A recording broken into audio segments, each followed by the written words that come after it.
وکالبا مصطفی ابراهیمی، نوازنده کیبورد نورالله امید.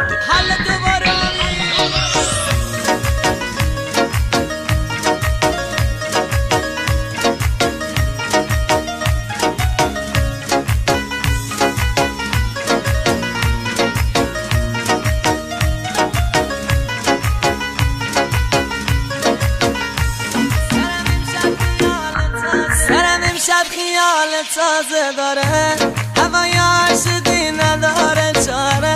سرم امشب خیال تازه داره، هوای عاشقی نداره چاره. دلی آواره و دیوانه دارم، به دنیا دلبری گم کرده دارم، به دنیا دلبری گم کرده دارم. خدایا بی کسی اندازه داره، دلگرشه بشه نداره چاره.